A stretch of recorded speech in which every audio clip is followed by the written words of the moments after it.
অন্তর্বর্তীকালীন সরকার গঠনের পর থেকেই আগামী জাতীয় সংসদ নির্বাচনের রুটম্যাপ ঘোষণা নিয়ে রাজনৈতিক দলসহ নানা মহলে আলোচনা শুরু হয়। এ নিয়ে সরকারের পক্ষ থেকে সুনির্দিষ্ট কোনো ঘোষণা না পাওয়ায় বিএনপি সহ বিভিন্ন রাজনৈতিক দল এক ধরনের দ্বিধাদ্বন্দ্বে পড়ে।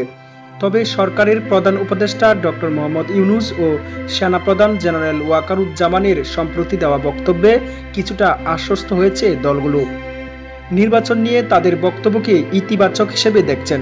তবে নির্বাচন সংস্কার ও সময় নিয়ে সংশ্লিষ্ট সব পক্ষের সঙ্গে আলোচনার ভিত্তিতে অন্তর্বর্তীকালীন সরকারের কাছ থেকে একটি রুটম্যাপ চান দলগুলোর নীতি নির্ধারকরা। বৃহস্পতিবার বিষয়টি নিয়ে কথা বলেছেন গণ অধিকার পরিষদের সভাপতি নুরুল হক নুরু। তিনি বলেন, নির্বাচন কবে হবে তা রাজনৈতিক দলের সঙ্গে আলাপ করার পর সরকারকে ঠিক করতে হবে। নির্বাচন তো সবারই চাওয়া, যত দ্রুত নির্বাচনের দিকে যাওয়া যাবে তত দ্রুত দেশের জন্য মঙ্গল হবে। যত দ্রুত গণতান্ত্রিক ব্যবস্থার প্রত্যাবর্তন করা যাবে ততই দেশের স্থিতিশীলতার ক্ষেত্রে, অর্থনৈতিক সক্ষমতার ক্ষেত্রে দেশ এগিয়ে যাবে। আমরা প্রত্যাশা করি দ্রুত সময়ের মধ্যে একটি নির্বাচন দিবে।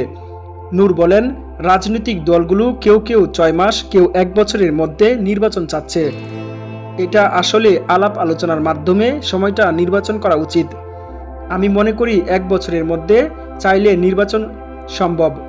1 বছর যথেষ্ট সময়, কারণ গণতান্ত্রিক সরকার না থাকলে দেশে বিনিয়োগ আসবে না, দেশে রাজনৈতিক অস্থিরতা তৈরি হবে, সেক্ষেত্রে সামাজিক অস্থিরতা বাড়বে, দেশ ক্ষতিগ্রস্ত হবে যদি একটা অনির্বাচিত সরকার দীর্ঘদিন থাকে।